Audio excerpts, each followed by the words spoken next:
Hey, it's Michael Saul with the Stock Market Trading Watch List for Thursday, November 10th, 2011. Let's take a look at what happened on Wednesday. Nasty down day. One day gives up this nice leg up, this little leg up. It's given back in one day. We're back below the 200-day on the S&P, below the 10, below the 20, and we bounced just shy of the 89 EMA. So what I have labeled here is a potential A, B, C pattern where the C leg would equal the A leg down here at 1200.31, and then you got 1199.17 as the 50-day moving average. So do I think we're going to go lower here? Yeah, I think we have some lower prices to be seen here, but I am not coming off my bullish stance yet.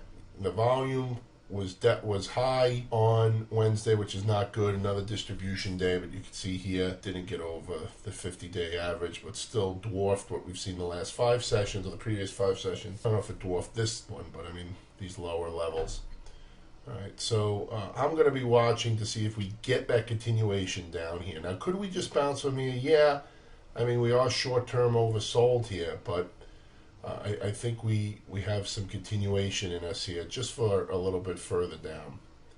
All right, so that's what I'm looking at. Now, if we don't continue on Thursday, and nothing's saying that we have to, especially after the big expansion candle. Usually we don't get back-to-back expansion candles of this size, and I mean we don't have to have a big candle just to get this first target here, but if we don't do that and we kind of just consolidate for a couple of sessions or maybe go a little bit against this candle, I'm still going to be watching for us to hit this level, and I think it would be healthy.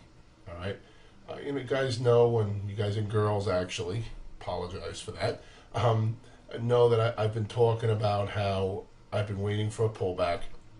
I mean, we basically just went straight up from here, and we got this little pullback, and we almost countered it.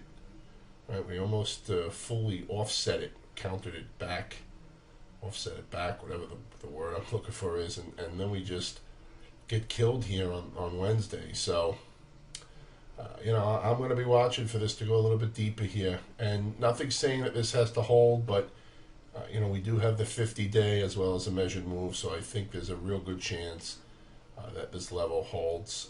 And if we break through it, I'm going to be watching intraday to see, we're going to break through it and just keep on selling, or do we reverse off it? Nothing saying it has to hold that level as the low. It could dip down below it, like we saw down here. It could dip down below it and then come back. So I'm just going to be watching this for support. All right. NASDAQ 100, still above the 200-day.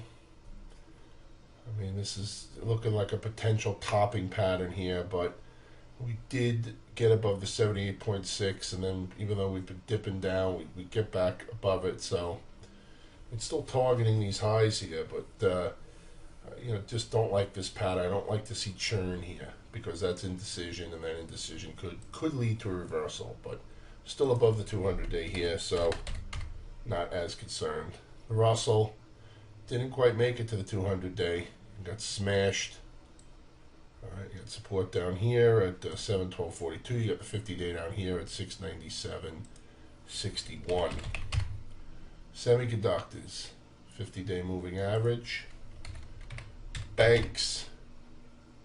Oh, the banks. Ugliness, down nearly 6%. Watch the 50-day, see if that can come in and hold the support here. Got a couple of the names, Bank of America. Yeah, coming out of this pattern. I mean, we highlighted this pattern a couple of days ago and said it's not looking good here. And sure enough, it broke down out of it. If it gets continuation, look for a retest of those lows down there. Okay, brokers. Yeah, not good. Below the 50-day, below this little swing point here. So watch support down here at 83.50, 83.47 exactly. Goldman, yeah, back down below the 50-day moving average. Not cool. Got a bunch of value there in the 96s to watch. Let's look at the cyclicals. Okay. Looks like could be a triangle pendulum here. Watch the 50-day for support. Down 4.5% on the day. XLB down 5%. Also watch that 50-day. Okay, GLD. Weakness, but not much. Alright, so watch these moving out. I mean, you got the 10-day, but I'd watch where the 50 and 20 are coming together. Here's the SLV. Well, it could still be considered in this pattern here. Okay. OIL. 200-day moving average. Snapped above it, and then nope. OIH. Watch the 50-day. So a lot of these had these little coils. Hey, we're breaking out, and then no. All right, traps here. Traps, traps, traps. Some of the names that we watch. Here's Amazon. Starting to come back down. Couldn't get up to that 20 EMA or the 50-day. Apple. All right, still in a range here. Get rid of this now. Watch the low end of this range.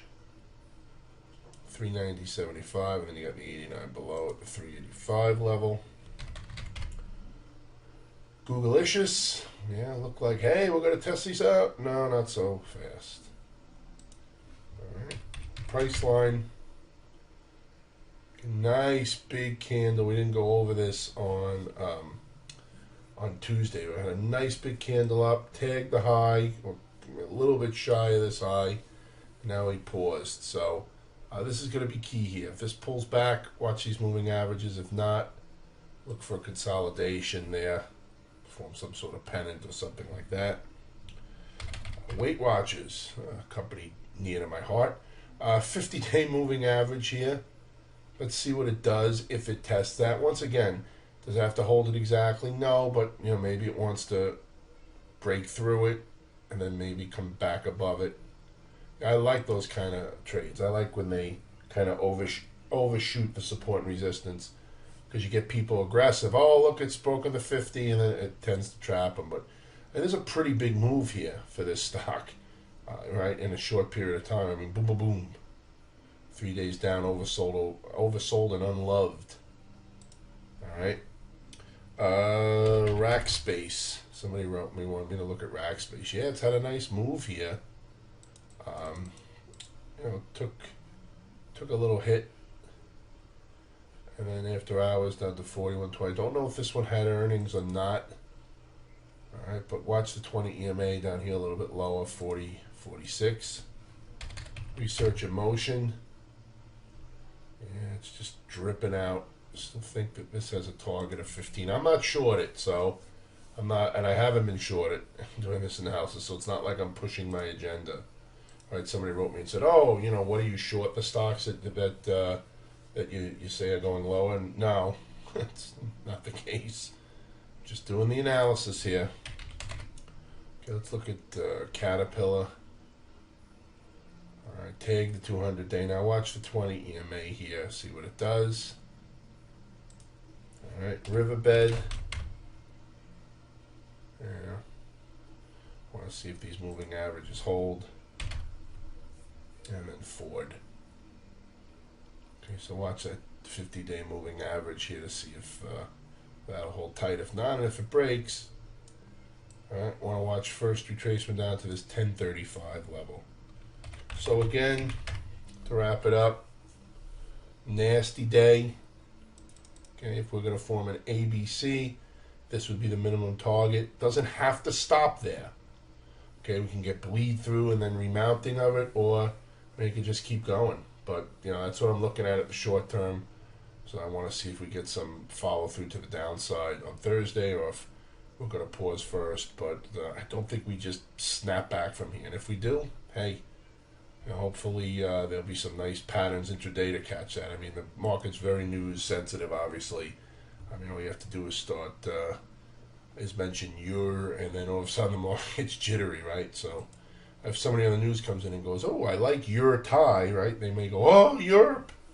But anyway, so very news sensitive here, and that has to be respected until it changes, until we become desensitized to it. And who knows when that'll be. The volatility definitely is kicking in here, though. Some nice wide ranges, some nice intraday travel ranges. Anyway, have a great trading day on Thursday. Talk to everybody again on Friday.